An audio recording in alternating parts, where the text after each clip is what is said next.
നിറയുവാൻ നിൻ ജനങ്ങൾ പകരുകയാത്മാവിൻ തിരുശക്തിയാ. നിറയുവാൻ നിൻ ജനങ്ങൾ കേൾക്കണേ എൻ പ്രാർത്ഥന, നൽകണേ എൻ യാചന. കേൾക്കണേ എൻ പ്രാർത്ഥന, നൽകണേ യാചന. ശുഭം പ്രാർത്ഥിക്കും. ഞങ്ങളെ അളവോടാതെ സ്നേഹിക്കുന്ന സ്വർഗീയ പിതാവേ, കർത്താവേ, ഞങ്ങളിതാ ഒന്നിച്ചു കൂടിയിരിക്കുന്ന ഈ സമയത്തിനായിട്ട് നിന്നെ സ്തുതിക്കുന്നു, സ്തോത്രം ചെയ്യുന്നു. കർത്താവെ, കേൾക്കുവാൻ പോകുന്ന വചനത്തിനായിട്ട് നിന്നെ സ്തുതിക്കുന്നു. കർത്താവെ, അതിനായിട്ട് ഒരുക്കിയ നിന്റെ ദാസനെയായിട്ട് ഓർത്ത് പ്രാർത്ഥിക്കുന്ന കർത്താവെ, അവനെ ശക്തിയും നന്മയും നീ കൊടുക്കണമേ. കർത്താവെ, ഇത് കേട്ട് ഞങ്ങൾക്ക് മറ്റുള്ളവരിലേക്ക് പകർന്നു കൊടുക്കുവാനും കർത്താവെ, ഇതിലൂടെ നിന്നെ ആശ്രയിച്ച് ജീവിക്കുവാനും ഞങ്ങളെ ശക്തരാക്കണമേ എന്ന് പ്രാർത്ഥിക്കുന്നു. സകലവും യേശുവിന്റെ നാമത്തിൽ അപേക്ഷിക്കുന്നു. കൃപയോടെ കേൾക്കണമേ.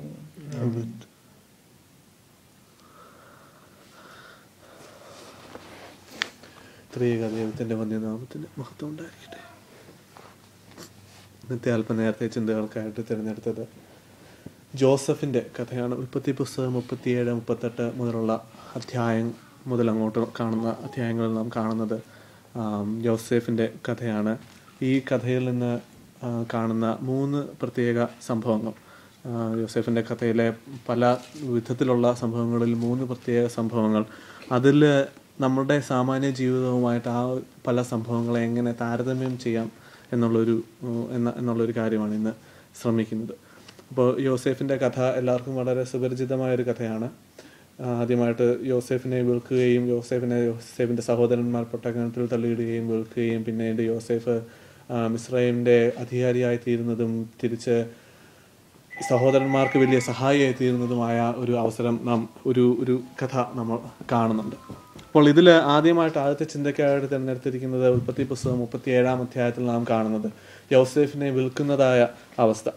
അതിൽ കാണുന്ന പ്രത്യേകത എന്തൊക്കെയെന്ന് വെച്ചാൽ, യോസേഫിനെതിരെ സഹോദരന്മാർ പിറുപിറുക്കുന്നുണ്ട്. യോസേഫിനെതിരെ അസൂയൊക്കെ അവർക്ക് വരുന്നുണ്ട്. അതിനുശേഷം യോസേഫിനെ പൊട്ടക്കിണറ്റിൽ തള്ളിയിടുന്നു, കൊല്ലുവാൻ നോക്കുന്നു. എന്നിട്ട് വരുന്ന സഞ്ചാരികൾക്ക് യോസേഫിനെ വിൽക്കുന്ന അവസരം നാം കാണുന്നുണ്ട്. ഇതിൽ പ്രത്യേകിച്ച് ചിന്തിക്കുവാനായിട്ടുള്ളത് യോസേഫിനെതിരെ ഈ സഹോദരന്മാർ എന്തിന് യോസേഫിനെതിരായി, അല്ലെങ്കിൽ യോസേഫിനെതിരായിട്ട് ഇവർ എന്തിന് ഗൂഢാലോചന നടത്തി എന്നുള്ളതിനെ പറ്റി ചിന്തിക്കുക. ആ ഒരു പ്രത്യേക സംഭവം, യോസേഫിനെതിരെ അവർ ഗൂഢാലോചന നടത്തിയതായ സംഭവം.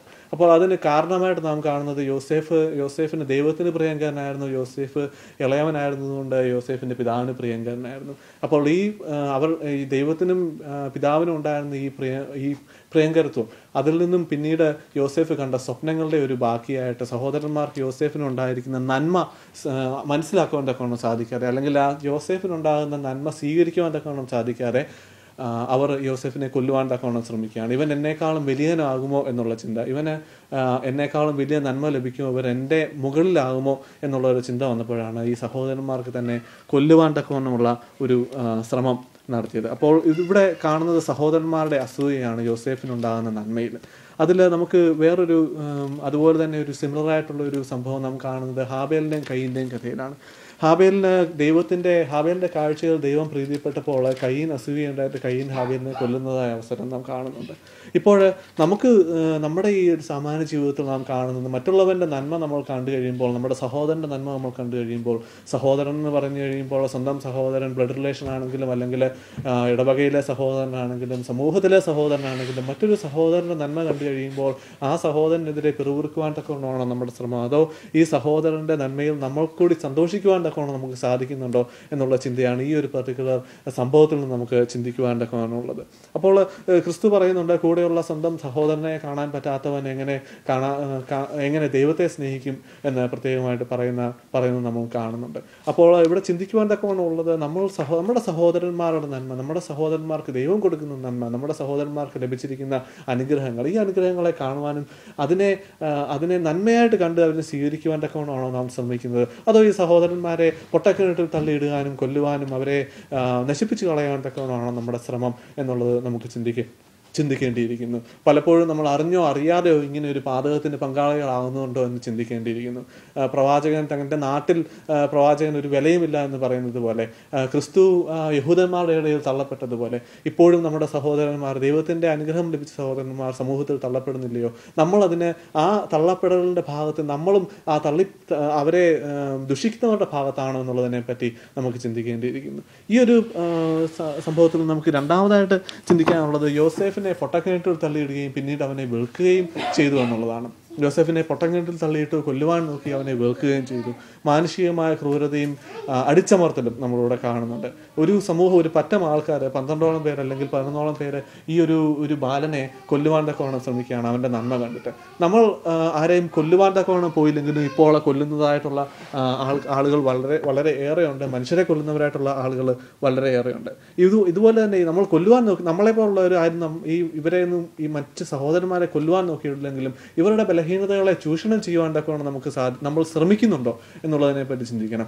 ഈ ബലഹീനതകളെ ചൂഷണം ചെയ്യുമെന്ന് പറയുമ്പോൾ അത് ഒരു ഇടവകയിലെ കാര്യം മാത്രമായിരിക്കും. ഒരു പക്ഷേ നമ്മുടെ ജോലി സ്ഥലങ്ങളിൽ ബലഹീനനായ ഒരു മനുഷ്യനെ കണ്ടു കഴിഞ്ഞാൽ ആ മനുഷ്യൻ്റെ ബലഹീനതയെ ചൂഷണം ചെയ്യുവാൻ തക്കവണ്ണം നമ്മൾ അറിഞ്ഞോ അറിയാതെയോ ശ്രമിക്കുന്നുണ്ടോ എന്ന് ചിന്തിക്കേണ്ടിയിരിക്കുന്നു. ഇവിടെ യോസേഫിനെ ചൂഷണം ചെയ്തതുപോലെ, യോസേഫിനെ പൊട്ടക്കിണറ്റിൽ തള്ളിയിട്ട് യോസേഫിനെ അടിച്ചമർത്താൻ നോക്കിയതുപോലെ മറ്റുള്ളവരെ അടിച്ചമർത്താൻ തക്കവണ്ണം നമ്മൾ ശ്രമിക്കുന്നുണ്ടോ എന്നുള്ളതിനെ പറ്റി ചിന്തിക്കണം.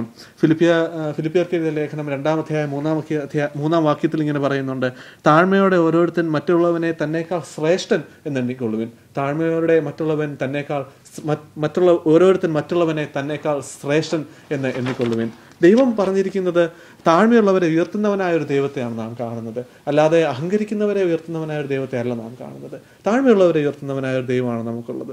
ഇന്ന് നമ്മുടെ ഒരു ചിന്ത, സാധാരണ രീതിയിലുള്ള ചിന്ത, ഇവിടെ ഈ സഹോദരന്മാർക്കുണ്ടായിരുന്നത് പോലെ സ്വാർത്ഥ മോഹമായിരിക്കും പലപ്പോഴും. എൻ്റെ കാര്യം എങ്ങനെ നേടാം, എൻ്റെ കാര്യത്തിൽ എനിക്ക് എങ്ങനെ വിജയിക്കാം എന്നുള്ളതിനെ മറിച്ച് അതിനുവേണ്ടി എന്തും ചെയ്യുവാൻ തക്കവണ്ണം തയ്യാറായ ഒരു സമൂഹത്തെയാണ് നമ്മൾ കാണുന്നത്. ഈ ഒരു സമൂഹത്തിൽ നിന്ന് വ്യത്യസ്തമായ ഒരു സമൂഹമാണോ ക്രൈസ്തവർ എന്ന് അവകാശപ്പെടുന്നത് നമുക്കുള്ളത്? ആ വ്യത്യസ്തമായ സമൂഹത്തിൻ്റെ ഭാഗമാണോ നമ്മളെന്ന് ചിന്തിക്കേണ്ടിയിരിക്കുന്നു. അതിന് നമ്മൾ സ്വയം ഒന്ന് ഇവാലുവേറ്റ് ചെയ്യേണ്ടതായ കാര്യമാണ്. സ്വാർത്ഥതയും അടിച്ചമർത്തലും ഒരിക്കലും ദൈവത്തിൻ്റെതല്ല, പിശാചിൻ്റെത് തന്നെയാണ്. ദൈവത്തിൻ്റെ പ്രവർത്തികൾ സ്നേഹവും താഴ്മയുമാണെന്നുള്ള കാര്യത്തിൽ യാതൊരു സംശയമില്ല. ഈ അടുത്ത സംഭവത്തിലേക്ക് കടക്കാം. ഇതിപ്പോൾ യോസേഫിനെ പൊട്ടക്കിണറ്റിൽ തള്ളിയിടുകയും പിന്നീട് അവനെ വിൽക്കുകയും ചെയ്തതായ സംഭവം. പിന്നീട് യോസേഫിൻ്റെ ജീവിതത്തിൽ കാണുന്ന ഒരു സംഭവമുണ്ട്. യോസേഫിനെ ഇവർ സഞ്ചാരികൾ കൊണ്ടുപോയിട്ട് പോത്തിഫർ എന്ന് പറയുന്ന ഒരു മനുഷ്യന് വിൽക്കുകയും ഈ യജമാൻ അടിമയായിട്ട് യോസേഫ് പ്രവർത്തിക്കുകയും യജമാൻ്റെ പ്രീതി കൈപ്പറ്റുകയും ചെയ്തു. അപ്പോൾ യജമാൻ്റെ വീട്ടിലെ കാര്യങ്ങളെല്ലാം നോക്കി നടത്തുവാൻ തക്കവണ്ണം ഈ യോസേഫിനെയായിരുന്നു ഏൽപ്പിച്ചിരുന്നത്. ഉൽപ്പത്തി പുസ്തകം 39-ാം അധ്യായത്തിലാണ് ഈ ഒരു ഭാഗം വിവരിക്കുന്നത്. അപ്പോൾ ഇതിൽ നമ്മളൊരു പ്രത്യേകമായിട്ടൊരു സംഭവം കാണുന്നുണ്ട്. യോസേഫിനെ കണ്ടിട്ട് പോത്തിഫറിൻ്റെ ഭാര്യ യോസേഫിനെ കണ്ടിട്ട് യോസേഫിനോടൊരു ഇഷ്ടം. ഇങ്ങനെയാണ് വേദവചനം പറയുന്നത്. പോത്തിഫറിൻ്റെ ഭാര്യയ്ക്ക് ഉൽപ്പത്തി പുസ്തകം 39-ാം അധ്യായം 7-ാം വാക്യം: യോസേഫ് കോമളനും മനോഹര രൂപിയുമായിരുന്നത് കൊണ്ട് യജമാനൻ്റെ ഭാര്യ യോസേഫിന്മേൽ കണ്ണ് പറ്റിച്ചു. എന്നിട്ട് പിന്നീട് അതിൻ്റെ ബാക്കിയായിട്ട് നാം കാണുന്നുണ്ട്. ഒരിക്കൽ അവസരം കിട്ടിയപ്പോൾ യോസേഫിൻ്റെ ഒരു ദിവസം തൻ്റെ വീട്ടിൽ വെച്ച് കിട്ടിയപ്പോൾ യോസേഫിൻ്റെ വസ്ത്രം പിടിച്ചിട്ട് തന്നോടുകൂടി ശയിക്കുവാൻ തക്കവണ്ണം പറയുന്ന ഒരു അവസരം നമ്മൾ കാണുന്നുണ്ട്. ഇതിൽ ദൈവദാസനായ യോസേഫ് എന്താ ചെയ്തതെന്ന് വെച്ചാൽ, യോസേഫ് വസ്ത്രം അവിടെ വിട്ടിട്ട് അവിടെ നിന്ന് ഓടിപ്പോയി. എന്നിട്ടും യോസേഫിന് ഉണ്ടായത് കാരാഗ്രഹത്തിൽ വസിക്കുക എന്നുള്ളത്. എന്നിട്ട് ഈ പോത്തിഫറിൻ്റെ ഭാര്യ യോസേഫിനെതിരെ കുറ്റം ചുമത്തുകയും യോസേഫിനെ അവർ പിടിച്ച് കാരാഗ്രഹത്തിൽ ഇടുകയും ചെയ്തു. ഈ ഒരു സംഭവത്തിൽ നിന്ന് എന്താണ് ചിന്തിക്കാനുള്ളതെന്ന്, ഈ സംഭവത്തിൽ നമുക്ക് ചിന്തിക്കാനുള്ളത് 2 കാര്യങ്ങളാണ്. അതിൽ ഒന്നാമതായിട്ടുള്ളത് പാപം നമ്മളെ തേടിയെത്തും എന്നുള്ളതാണ്. പാപം നമുക്ക് ഒരു അവസരം കിട്ടുമ്പോൾ പാപം നമ്മളെ തേടിയെത്തും എന്നുള്ളതാണ്. ഇവിടെ യോസേഫ് ഈ ഭവനത്തിൽ കടന്നു കഴിഞ്ഞപ്പോൾ യോസേഫിനെ പാപം ചെയ്യാൻ തക്കവണ്ണം പ്രേരിപ്പിക്കുന്നതായ അവസ്ഥ നമ്മൾ കാണുന്നുണ്ട്. അപ്രതീക്ഷിതമായ നിമിഷങ്ങളിലായിരിക്കും നമ്മളെ കീഴടക്കുവാൻ തക്കവണ്ണമായിട്ട് പാപചിന്തകളുമായിട്ട് ഒരു പക്ഷെങ്കിൽ സാത്താൻ വരുന്നത്. ഹവ്വ അപ്രതീക്ഷിതമായിരുന്നൊരു സമയത്തായിരിക്കണം ഹവ്വായുടെ അടുത്ത് സാത്താൻ ചെന്ന് പറഞ്ഞത്, നീ പഴം പറിക്കുക, അല്ലെങ്കിൽ ദൈവത്തിൻ്റെ വചനത്തെ അനുസരിക്കാതിരിക്കുക എന്നുള്ള ആ ഒരു ചിന്ത ഹവ്വായ്ക്ക് കൊടുത്തത്. അതിൽ നിന്ന് മനുഷ്യരാശി മുഴുവനാണ് ദൈവത്തിൻ്റെ പ്രസൻസിൽ നിന്ന് നഷ്ടപ്പെട്ടു പോയത്. അപ്പോൾ ഇതിൽ നമ്മുടെയൊക്കെ ഒരു ഒരു ഒരു പാസ്റ്റ് ആലോചിച്ച് നോക്കിയാൽ നമ്മൾ ഈ പാപം നമ്മളെ തേടിയെത്തുന്ന അവസരങ്ങൾ, അല്ലെങ്കിൽ നമ്മളുണ്ടായിരുന്ന ഒരു അവസരത്തിൽ പാപം നമ്മളുടെ അടുക്കലേക്ക് എത്തിയ അവസ്ഥ, അല്ലെങ്കിൽ ഈ ഒരു പർട്ടിക്കുലർ ടെംപ്റ്റേഷനിൽ വീണു പോകുന്നതായ ഒരവസ്ഥ, ഇത് ഈ ഒരു കഥയിൽ നോക്കുകയാണെങ്കിൽ ഒരു സെക്ഷൽ കോണ്ടെക്സ്റ്റ് മാത്രമാണ്. പക്ഷെങ്കിൽ സെക്ഷൽ കോണ്ടെക്സ്റ്റിൽ നിന്ന് മാത്രമല്ല, പാപം എന്നുള്ളത് ഒരു വൈഡ് കോണ്ടെക്സ്റ്റ് എടുത്തിട്ട് എല്ലാ രീതിയിലുള്ള പാപങ്ങളും, മറ്റ് ഏത് രീതിയിലുള്ള പാപങ്ങളാണെങ്കിലും, അത് മദ്യപാനമാണെങ്കിലും അല്ലെങ്കിൽ അങ്ങനെ ഏത് രീതിയിലുള്ള പാപങ്ങളാണെങ്കിലും, ആ പാപങ്ങളൊക്കെയും നമ്മുടെ പല തരത്തിൽ നമ്മുടെ മുമ്പിൽ എത്തുന്നതായ അവസരങ്ങൾ നമുക്ക് കാണുന്നുണ്ട്.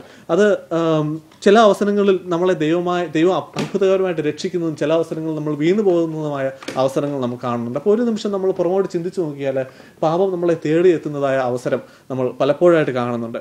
അപ്പോൾ നമുക്ക് ചിന്തിക്കേണ്ടതായ ഒരു കാര്യം, ഈ പാപം നമ്മളെ തേടി എത്തുമ്പോൾ പാപത്തെ തിരിച്ചറിയുവാൻ തക്കവണ്ണം നമുക്ക് സാധിക്കുന്നുണ്ടോ, പാപത്തിൽ നിന്ന് രക്ഷപ്പെടുവാൻ തക്കവണ്ണം നമുക്ക് സാധിക്കുന്നുണ്ടോ എന്നുള്ളതാണ് ഇവിടെ നമുക്ക് ചിന്തിക്കുവാൻ തക്കവണ്ണമുള്ളത്. നമുക്ക് ഇടർച്ച വരുത്തുന്നത് എന്താണ്, നമുക്ക് ദൈവത്തിൽ നിന്ന് നമ്മളെ അകറ്റുന്നത് എന്താണെന്ന് നമുക്ക് ചിന്തിക്കേണ്ടിയിരിക്കുന്നു. നമ്മുടെ കണ്ണാണോ, കാലാണോ, കൈയാണോ, എന്താണ്? ഇതൊന്നും ഇല്ലാതെ സ്വർഗ്ഗരാജ്യത്തിൽ കടക്കുന്നതാണ് ഏറ്റവും മനോഹരമെന്ന് ക്രിസ്തു വളരെ വ്യക്തമായിട്ട് പറഞ്ഞിരിക്കുന്നു.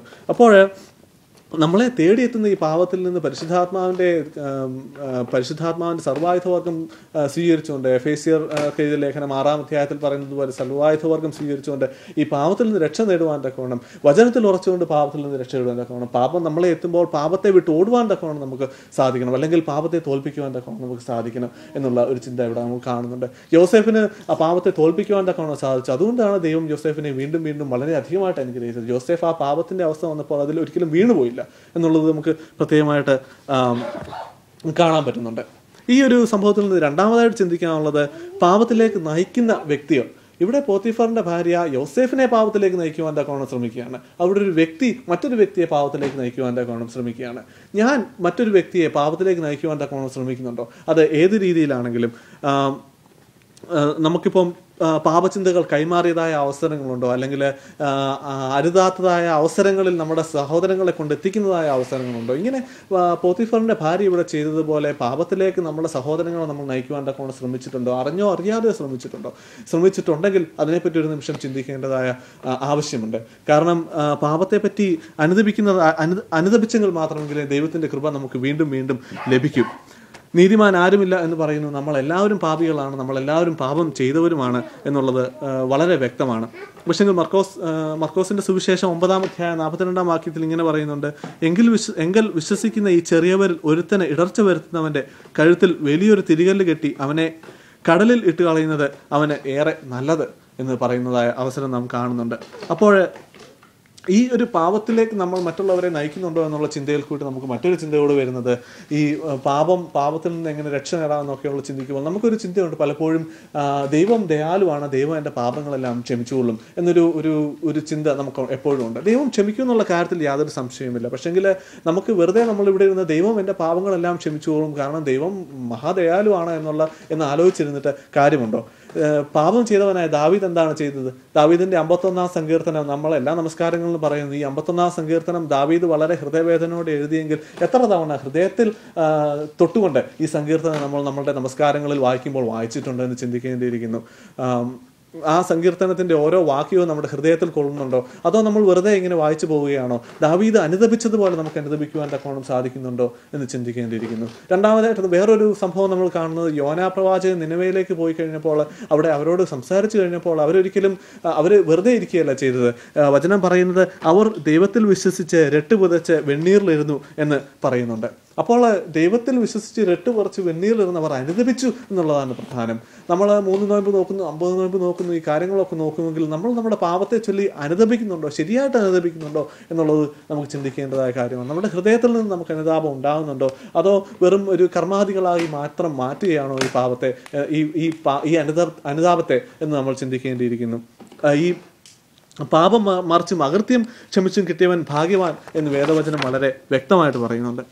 മൂന്നാമതായിട്ട് നമുക്ക് ഈ ഒരു യോസേഫിൻ്റെ കഥയിൽ മൂന്നാമത് കാണുന്ന ഒരു സംഭവം എന്താണെന്ന് വെച്ചാൽ, യോസേഫിൻ്റെ സ്നേഹം. യോസേഫ് സഹോദരന്മാരെ ഇത്രയൊക്കെ കുറ്റം ചെയ്തിട്ടും യോസേഫ് തൻ്റെ സഹോദരന്മാരെ സ്നേഹിച്ചിരുന്നു എന്ന് വേദവചനം വളരെ വ്യക്തമായിട്ട് പറയുന്നുണ്ട്. ഉൽപ്പത്തി പുസ്തകം 45-ാം അധ്യായം. യോസേഫ് രാജ്യത്തിന് അധികാരിയായി അവിടെ ക്ഷാമം ഉണ്ടായപ്പോൾ ഈ സഹോദരന്മാരെല്ലാവരും കൂടി യോസേഫിൻ്റെ അടുത്ത് ധാന്യം തേടി പോകുന്നതായ അവസരം കാണുന്നുണ്ട്. അവിടെ ധാന്യം യോസേഫ് അവർക്ക് കൊടുക്കുകയും ചെയ്തു. എന്നിട്ട് പറയുന്നുണ്ട്, എന്നെ ഇവിടെ വിറ്റത് കൊണ്ട് നിങ്ങൾ വ്യസനിക്കേണ്ട, വിഷാദിക്കുകയും വേണ്ട. ജീവരക്ഷയ്ക്കായിട്ട് എന്നെ ദൈവം നിങ്ങളുടെ മുമ്പേ അയച്ചിരിക്കുന്നു. എന്നെ ഇവിടെ വിറ്റതുകൊണ്ട് നിങ്ങൾ വ്യസനിക്കേണ്ട, വിഷാദിക്കുകയും വേണ്ട. ജീവരക്ഷയ്ക്കായിട്ട് എന്നെ ദൈവം നിങ്ങളുടെ മുമ്പേ അയച്ചിരിക്കുന്നു. ഉൽപ്പത്തി പുസ്തകം 45 അധ്യായം 5 വാക്യം. ഇവിടെ നമ്മൾ കാണുന്നത് നമ്മളുടെ ഭവനവും സമൂഹവും തള്ളിക്കളഞ്ഞവരെ വഴി നടത്തുന്നവനായ ഒരു ദൈവത്തെ നാം കാണുന്നുണ്ട്. ഇവിടെ യോസേഫിന്റെ ഭവനം യോസേഫിനെ തള്ളിക്കളഞ്ഞിരുന്നു. പക്ഷെങ്കിൽ ദൈവം അത്ഭുതകരമായിട്ട് യോസേഫിനെ നടത്തി മിസ്രൈമിന്റെ അധികാരിയാക്കി മാറ്റുകയാണ് ചെയ്തത്. എന്നിട്ട് ഈ മിസ്രൈമിന്റെ അധികാരിയായ യോസേഫിന് തന്റെ സഹോദരങ്ങളെ തന്നെ തിരിച്ച് സഹായിക്കുവാൻ തക്കവണ്ണം, അവരെ തിരിച്ച് തന്റെ അടുക്കലേക്ക് എത്തിക്കുവാൻ തക്കവണ്ണമുള്ള അവസരം ദൈവം ഒരുക്കി കൊടുക്കുന്നത് നമ്മൾ കാണുന്നുണ്ട്. മത്തായി എഴുതിയ സുവിശേഷം 28 അധ്യായത്തിന്റെ ഏറ്റവും അവസാനം നമ്മൾ കാണുന്നുണ്ട്, ഞാൻ നിങ്ങളോട് കൂടെയാണ് എന്ന് പറയുന്നുണ്ട്. ഹഗ്ഗായി 2:5 അതിങ്ങനെ പറയുന്നുണ്ട്, എൻ്റെ ആത്മാവ് നിങ്ങളുടെ ഇടയിൽ വസിക്കുന്നു, നിങ്ങൾ ഭയപ്പെടേണ്ട. ഹഗ്ഗായി 2:5 എൻ്റെ ആത്മാവ് നിങ്ങളുടെ ഇടയിൽ വസിക്കുന്നു, നിങ്ങൾ ഭയപ്പെടേണ്ട. ഭവനത്തിൽ നിന്നോ സമൂഹത്തിൽ നിന്നോ ദൈവനാമത്തിന് വേണ്ടി നാം തള്ളപ്പെട്ടവരാണെങ്കിൽ ദൈവം നമ്മൾക്ക് വേണ്ടി കരുതും എന്നുള്ള കാര്യത്തിൽ യാതൊരു സംശയമില്ല. മത്തായിയുടെ സുവിശേഷം 5 അധ്യായം 11 വാക്യം, എൻ്റെ നിമിത്തം അവർ നിങ്ങളെ പീഡിപ്പിക്കുമ്പോൾ സ്വർഗരാജ്യത്തിൽ നിങ്ങളുടെ പ്രതിഫലം വർദ്ധിച്ചിരിക്കുന്നു എന്ന് കർത്താവ് പറയുന്നുണ്ട്. പുഴിമണ്ണിന് പകരം പൊന്നു തരാൻ തക്കവണ്ണം ശക്തനാണ് നമ്മുടെ ദൈവം എന്നുള്ള കാര്യത്തിൽ യാതൊരു സംശയവുമില്ല. നമ്മളെയും നമുക്കുള്ള പലതിനെയും നശിപ്പിക്കുവാൻ തക്കവണ്ണം ജനങ്ങൾ ശ്രമിക്കുകയാണെങ്കിൽ, അല്ലെങ്കിൽ പിശാചി ശ്രമിക്കുകയാണെങ്കിൽ, യോബിന്റെ കഥയിലെ പോലെ ഉള്ളതിനും അതിന്റെ ഇരട്ടിയുമായിട്ട് തിരിച്ചു തരുവാൻ തക്കവണ്ണം ശക്തനായ ദൈവത്തെ നാം കാണുന്നുണ്ട്. ഇവിടെ യോസേഫ് സകലവും നഷ്ടപ്പെട്ടവനായി പോയപ്പോൾ യോസേഫിന് അതിന്റെ 10 മടങ്ങായിട്ട് ദൈവം തിരിച്ചു കൊടുത്തു എന്ന് നമ്മൾ കാണുന്നുണ്ട്. വീണ്ടും ഇവിടെ യോസേഫിന്റെ ഈ കഥയിൽ നിന്ന്, യോസേഫിന്റെ ഈ സ്വഭാവത്തിൽ നമുക്ക് ശ്രദ്ധിക്കാനുള്ളത് തിന്മയെ മറന്ന് നന്മയെ സ്നേഹിക്കുക എന്നുള്ളതാണ്. യോസേഫിന് തൻ്റെ സഹോദരന്മാരോട് സ്നേഹം മാത്രമേ ഉള്ളായിരുന്നു. പകയില്ലായിരുന്നു, ദേഷ്യമില്ലായിരുന്നു, പ്രയാസമില്ലായിരുന്നു. അവരെ തിരിച്ച് കൊല്ലുവാൻ തക്കവണ്ണം പറഞ്ഞില്ല, മറിച്ച് അവരെ സ്നേഹിക്കുക മാത്രമേ ചെയ്തുള്ളൂ. നിങ്ങൾ എനിക്ക് വേണ്ടി ചെയ്തോർത്ത് നിങ്ങൾ വ്യസനിക്കേണ്ട എന്നാണ്, നിങ്ങൾ അതോർത്ത് വിഷമിക്കുക വേണ്ട. ദൈവം ഒരു വഴിയൊരുക്കി, ദൈവം നിങ്ങളെ രക്ഷിക്കുവാൻ വേണ്ടി ഒരു ഒരുക്കിയ വഴിയാണെന്നാണ് യോസേഫ് ഇവിടെ പറയുന്നത്.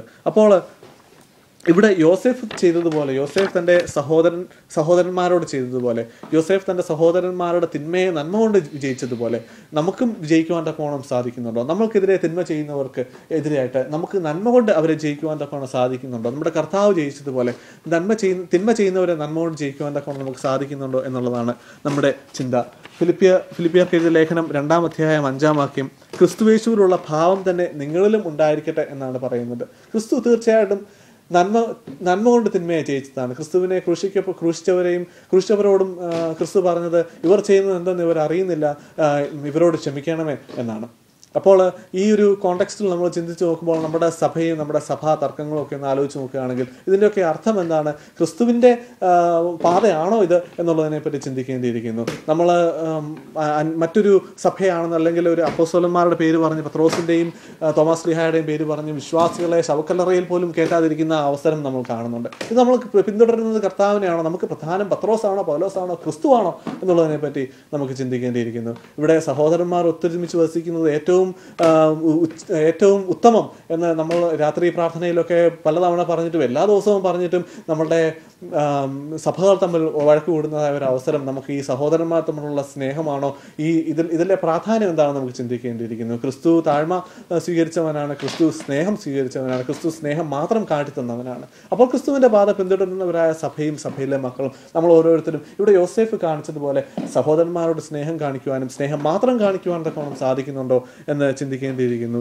യോസേഫിൻ്റെ ഈ ഒരു ജീവിതത്തിൽ നിന്ന് യോസേഫിൻ്റെ ഈ ഒരു ജീവിതത്തിൽ നിന്ന് നമ്മളെ ദൈവം വഴി നടത്തുവാൻ തക്കവണ്ണം, ഈ ഒരു രീതിയിൽ നമ്മളെ ദൈവം വഴി നടത്തുവാൻ തക്കവണ്ണം, പരിശുദ്ധാത്മാവ് നമ്മളെ അതിനുവേണ്ടി നയിക്കുവാൻ തക്കവണ്ണം നമ്മൾ പ്രാർത്ഥിക്കുകയും ഉപവസിക്കുകയും ചെയ്യണമെന്ന് പറഞ്ഞുകൊണ്ട് ഇന്നത്തെ അല്പനേരത്തെ ധ്യാനം നിർത്തുന്നു. ദൈവാത്മാവ് നമ്മളെ സഹായിക്കട്ടെ.